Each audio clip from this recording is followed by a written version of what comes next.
So this week we got some big fights coming on, tape delayed. I am out of the studio for a little bit. Dakota, what do you think of this Juan Francisco Estrada Jesse Bam Rodriguez fight?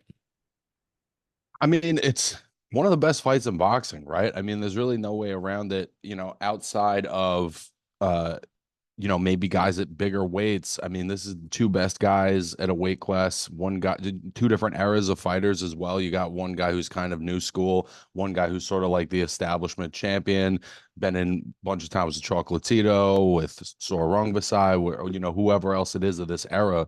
Um, and so it's a incredibly meaningful fight. It's hard for me to not think that it's going to be Bam Rodriguez's sort of crowning moment as a pound for pound fighter, but with somebody like Estrada, it's tough to know because he's somebody who's always risen to the occasion.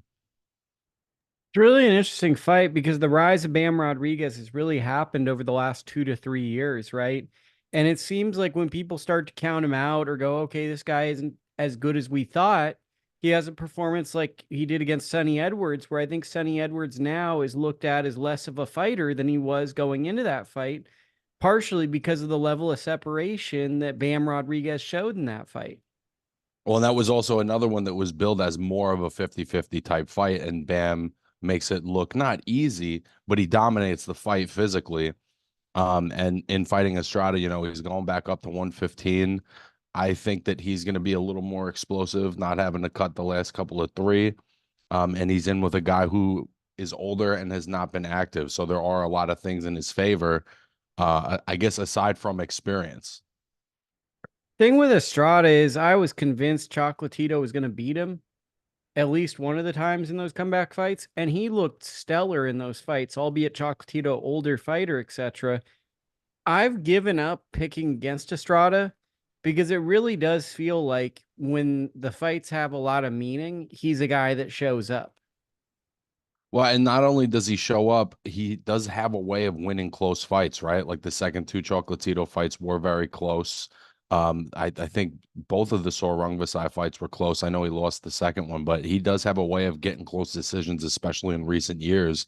Um, and he's yet to have like a bad performance, right? He's had a couple of flatter performances, but he hasn't had a bad performance. So even with Chocolatito, right, as much as these guys are older guys, there's still guys who bring a lot to the table, even if it's 80, 90% of what they were at their best. So where does Bam enter if he beats Estrada? Because for me, he starts to fit into like number 6 or 7 on the pound for pound list. Yeah, I mean, he's got to be in that kind of conversation. And in my mind, you know, he's in that same tier that all the other top guys are. He's had now at that point he will have had multiple wins against the other top guy of his weight, a couple of generational 115 pounders. I know, with Sorong Wasai and Quadras, they're a little older, but those are still really big wins considering like the experience discrepancy. And it's not just that he won, it's how he won and being dominant against, greats from the era prior to him. So for me, he starts kind of being in the same conversation, with that sort of mid 5 to 7. If it's Canelo, but he starts to enter into that league. Is there any hater on the down low argument you could make saying, okay, he's having a great run, but he's also fighting guys at this division that are in their mid 30s in a weight class that traditionally guys get older at earlier? I think that is a fair critique, but Sonny Edwards is not in his mid 30s. That's another guy in his prime. So I think you can point to that win and say otherwise. Um, I also think, if they were older fighters who were coming off, consecutive losses, or they were coming off, legitimately bad performances, those arguments are a little more relevant, but it's like, you know, age is a number. There's always that chance you get old overnight, but until you show it in the ring, you have to give these great champions kind of the benefit of the doubt, I think. Very, very true. Is this a fight of the year type fight or a performance of the year type fight? It's really is tough to predict. I know that regardless of the outcome, that Estrada is going to give like a respectable showing of himself, and I do think that this is the best fighter that Bam has been in with for sure. I know Edwards is a great fighter, but this is a proven all-time great, and you're entering up into a different sort of class, a different sort of category. Um, I think that it has potential for to be close in the first half and to Bam to really separate himself in the second half. Um, I do think it's gonna be like a crowning moment for Bam. And again, it's not gonna shock me if Estrada wins. It just seems like the stars are kind of aligned along with we've been talking about inactivity, right? Inactivity is a killer for guys at the top. You get it to a certain level, and it's just harder to get that engine going right off rip in the same way. You know what I'm saying? So I think it's all lined up for Bam to have a classic performance. How dominant it is, how if it's a knockout, I don't know, but I think it's lined up for him to have a career defining performance.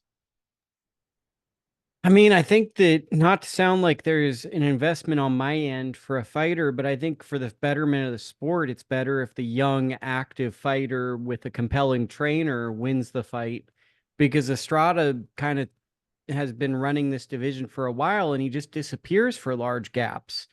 And him being one of the best fighters, and the other fighter, Kazuto Ioka, who also fights this week, or maybe next week. Actually, he fights next week. They disappear, and I think that hurts the division. And I think if a guy who's active in front of the eyes of fans is fighting often, that really helps exposure for the division. I think the flip side of that though is if Estrada were to win this fight, he'd genuinely have an argument for being the best lower weight fighter of all time. And I think that it would be a fair one. You know what I mean? You beat a young champion like this that's been dominating, other top level guys, and you're able to come back, off a year and a half of not fighting and beat him. That's an all time performance as well. So I don't know if boxing loses either way on this. I agree. That's a good. That's why you're on this show, bro. You give that good analysis. What do you think of Sonny Edwards versus Adrian Curiel, the co-feature for this? I view this as a real 50-50 fight. How do you see it, Dakota? I don't know too much about Curiel, but I've seen him before. I think with Do you want Sonny Edwards, me to give you the little hop in, bro. synopsis? Hop in, bro. Natashinga, lower weight champion, I believe 108-pound champion. He knocked him out. They It's rematched, a and good one. Nakashima knocked him out in the rematch. But he's a strong puncher at 108 pounds, now moving up to 112 pounds. Listen, Sonny Edwards potentially could be the best guy at this weight now if Bam is leaving. But it's a matter of did the physicality of that fight take anything from him, or is he going to go back to where he was, a year ago, whatever it was prior to them fighting? And if he does that, I think that he likely is the best guy at the weight at the moment. Yeah, I think that with Curel, I think Natashinga is really, really an underrated guy. Probably about a He's top 20, good. top He's good. 25 guy in the sport of boxing, right? He just fights at a weight class no one cares about, if we're being brutally honest. And Curel knocked him out. And to me, that means something. And I've seen But Sonny getting Edwards. knocked out means something too. That's true, and that goes both ways because Sonny got knocked out and Curel got knocked out. Um, Sonny has this habit where he loves to kind of get into tough guy fights with tough fighters. He has a path to victory to brawl, but then sometimes he loves to kind of be physical and fight on the inside at times. And I'm just not sure if he can do that with this guy if he ever chooses to do that. But he's also dealing with probably a natural size advantage, so he may think that that's advantageous to get respect to some extent. But I think you're right. He does have to kind of get back to his roots and doing what he does best. And I think when he's up and moving and thinking and counterpunching, that is sort of where he thrives. When he makes a fight quote unquote boring is when he's really, really at his best. When he tries to like put emotion and passion into the fight, I think he looks a little beatable. It just opens him up, right? And so it's one of those things where save that for when you have to have it, because somebody like Bam is going to force you into a fight like that at some point, and you may have to, buckle down. I think that was his thinking, was like, let me get out ahead of this, and it obviously didn't work. But I think, being the smart fighter that he is, hopefully he knows to save that for when it's absolutely necessary. Okay. Ramla Ali is fighting Yamileth Mercado. It's Ramla Ali's first world title shot. I'm sure you probably don't know a ton about either fighter. Do you want me to give you some half-baked research on Well, on the I love that Ramla Ali wins the rematch of the first fight she lost. You know, that's a hell of a win and a way to come back. You know, when you get knocked out and you're able to avenge that, that's obviously a great win. She had a good performance against Avril Matthew that I was in the house for. You know, she's got a lot of ability and a lot of talent. You know what I mean? And I think that, you know, again, we talk about losses not defining you. That loss doesn't have to define her. And I think that, you know, she's still writing that story. And the only person Mercado's lost to basically in the last 5 or 6 years is Amanda Serrano on a Jake Paul undercard. She went all 10 rounds on one judge. She won 3 rounds against Amanda I Serrano. remember her. So, I I mean, remember her. to me, this is a very credible opponent. 5 knockouts. I might make someone laugh in the chat, but to me, that's a lot of knockouts in women's boxing. You don't see a lot of women's fighters that have a lot of knockouts. To me, Ramla Ali has to stick and move, or else this fight could get very weird very fast. Well, she has the legs and the hand speed to do it. Like Sonny, it's like if you have that get down, if you have that dog in you, but you have the ability, save that for when it's absolutely necessary. And I think especially with her height and reach and IQ at that weight, you know, it should be a fight that she wins, not easily, but it's a fight that she should win. Now on ESPN, we're going to see possibly a more compelling card to some. Teofimo Lopez is going to take on Steve Claggett. What's your initial thoughts on this fight?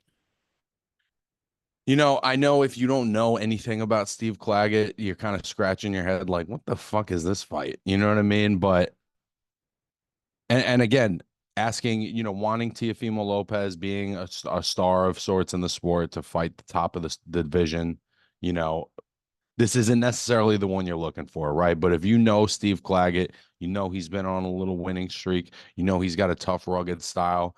You know, our guy Corey Erdman did a great interview with him on the Billy undercard, and you could see the poise. You know what I mean? You could see like he's had whatever 48, 50 fights to prepare him for this moment.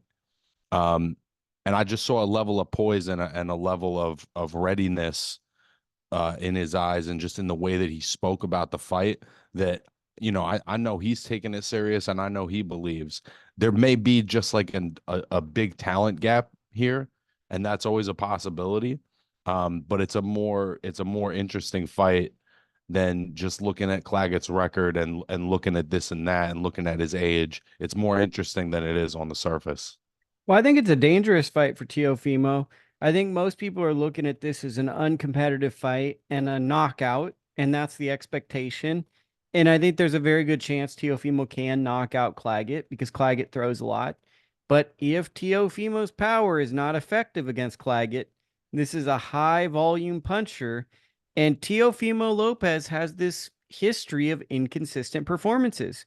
He'll look spectacular and then he'll look extremely bad.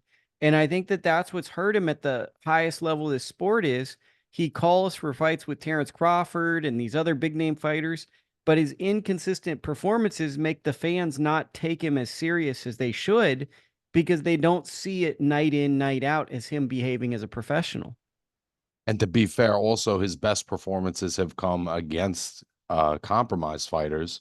You know, he's fighting Loma. Loma's got the torn labrum in his shoulder.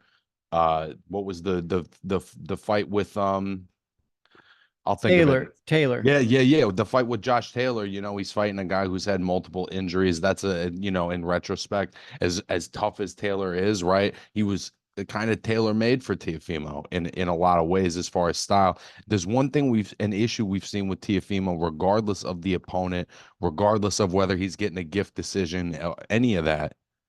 He's just not active enough sometimes. And we know he's got the hand speed. We know he's got bombs in both hands, but he just doesn't let his hands go. Sometimes it's when he's on the front foot trying to catch you and he's not initiating enough. And sometimes it's when you got him backing up and you're being active and you're being aggressive, and he's just a little too selective about what he's throwing.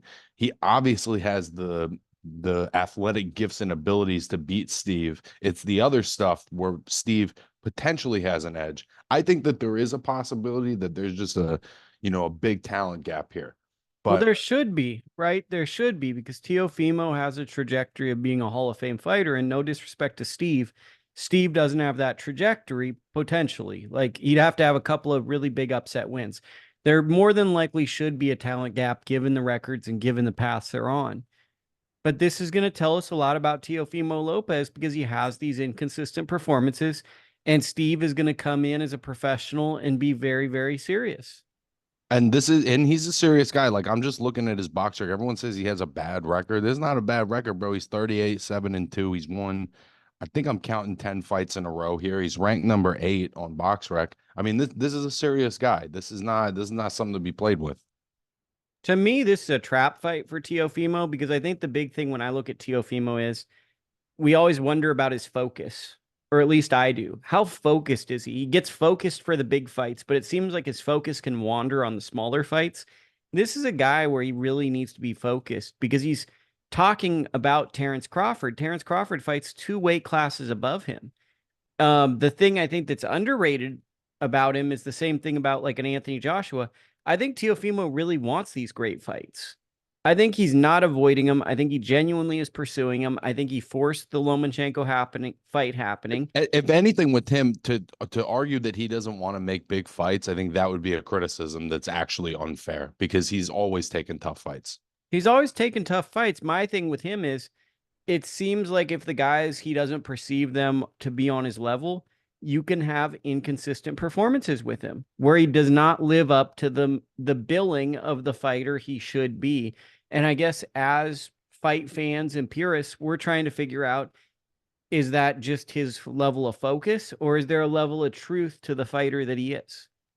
When I listen to him talk too, like, I know he's got like a crazier side, but when he's just like having a conversation, he knows his boxing, right? So what do you think is like his thinking or his team's thinking behind taking a fight like this? Are they thinking, this is an easy fight, the Ortiz fight, we didn't look so good, Sandor Martin, we didn't look so good, we got to get an easier guy? Or are they like, nah, we know this is a real guy and he has a style where he's going to leave himself open and Tio's going to be able to clip him? Like, what do you think the Well, I thinking mean, is I on? saw a It press feels like a release. lose-lose to some That's extent, what I right? was gonna say. Is this feels like a real trap fight to me because it's like the world's looking at this as you got to blow this guy out. And to Yeah. me, it would be sensational if he knocked out Steve because I just think Steve's so tough. He's not a guy that's going to get blown out unless this spectacular performance. To me, this is a trap fight. To me, there's not a lot to gain from a fight like this. I got a press release, I believe, that said this is the only guy that was willing to fight Teofimo or that his team put out. So, I mean, I think that's the mindset they're taking is this is the only guy that was willing to fight me. Um, that tells me that's the way it's being framed from their perspective.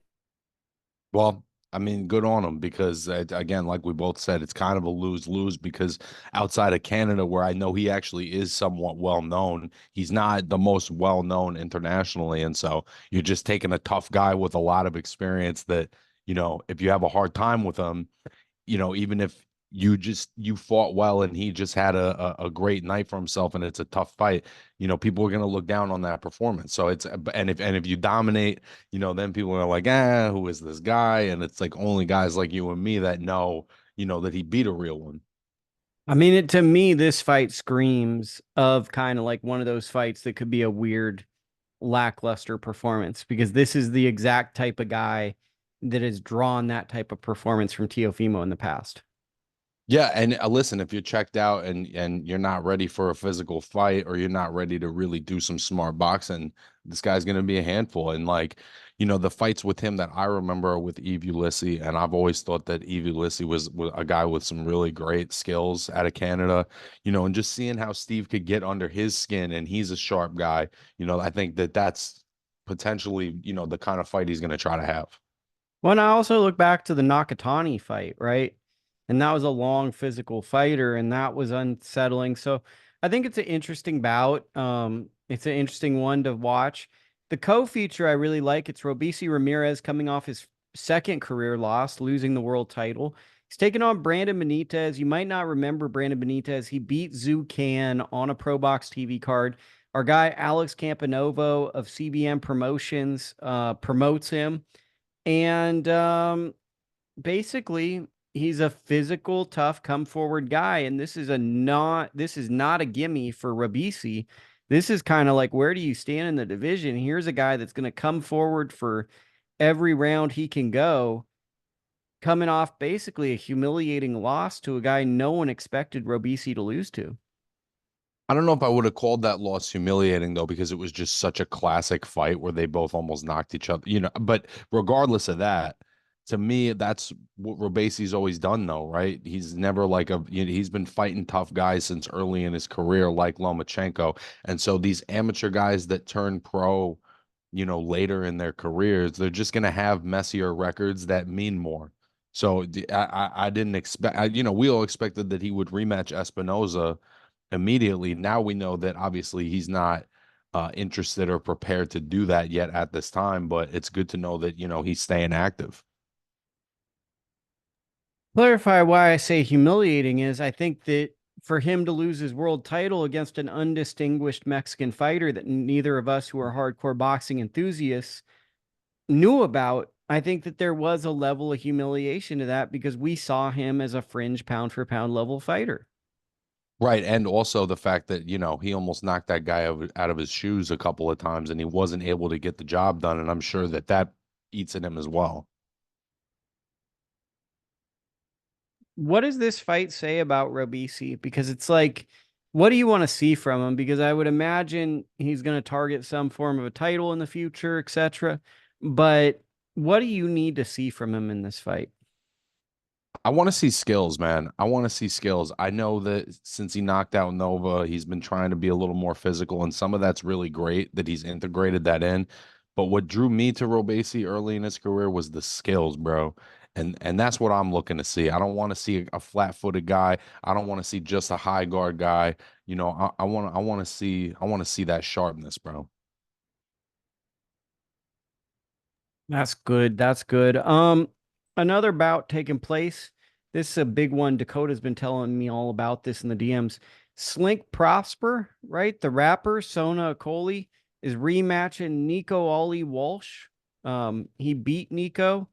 I know you're very excited for this one, but realistically, like, is this it was a close fight already. Nico's basically a full-time boxer. I'd assume that the guy he's fighting isn't a full-time boxer.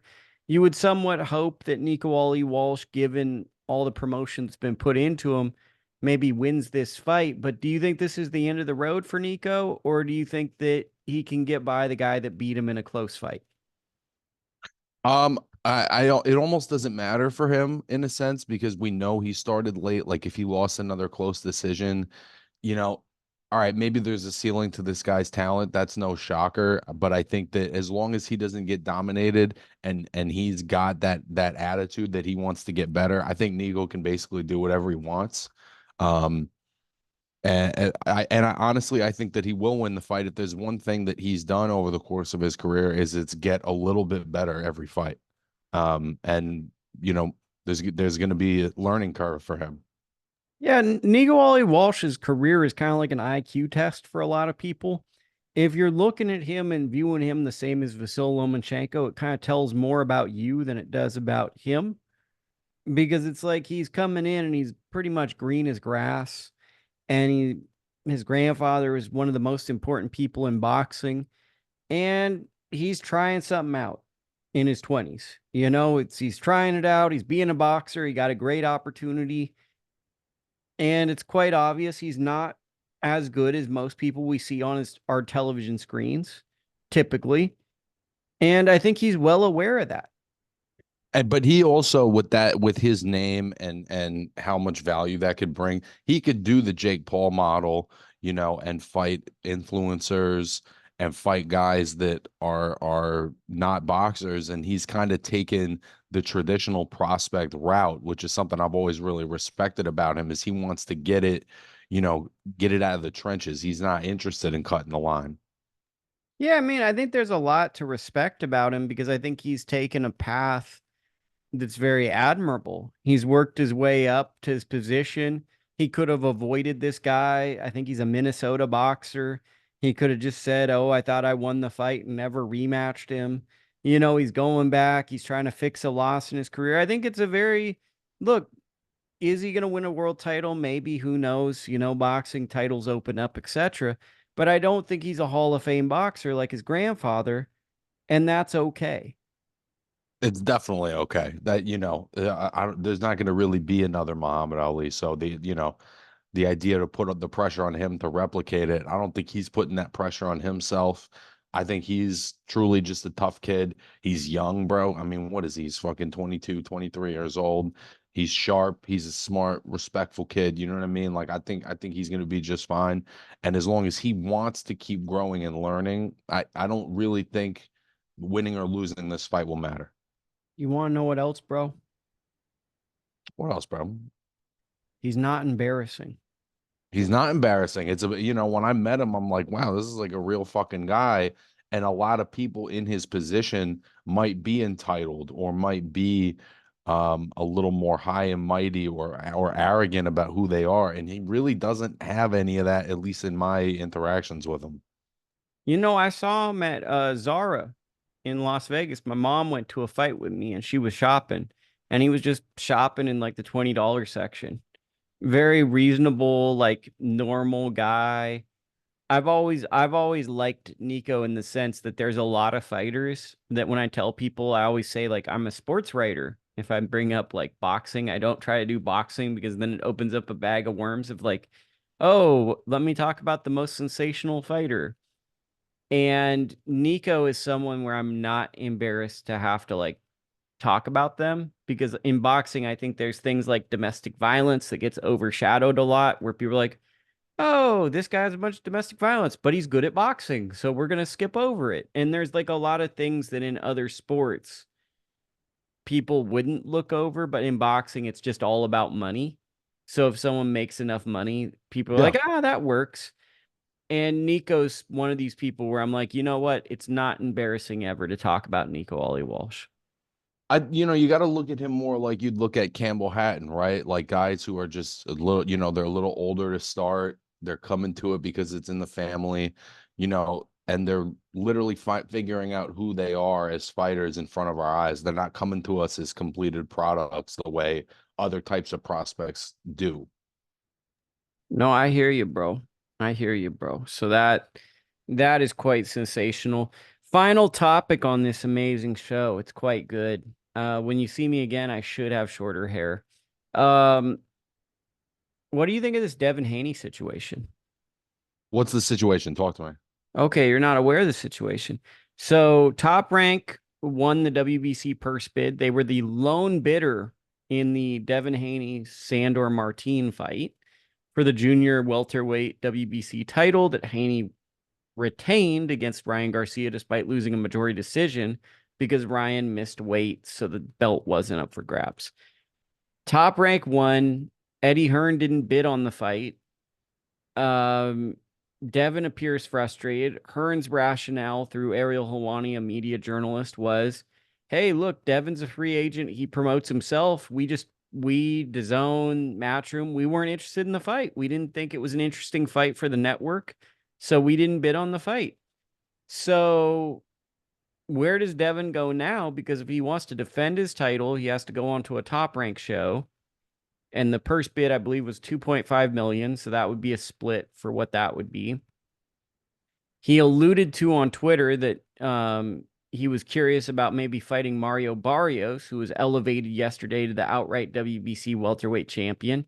But then he also spoke to possibly just taking time off and not fighting for a period of time. What do you think about this situation? Because basically Hearn on not bidding said, well, Devin Haney's a promoter. Why didn't he bid on the fight? Yeah, I think that's an odd situation that Eddie wouldn't put some kind of bid in. I do get that, but and again, I don't know what their contractual relationship is. Maybe it was a one-off or whatever, a temporary contract. So there, and at the end of the day, I can't really question him for that either.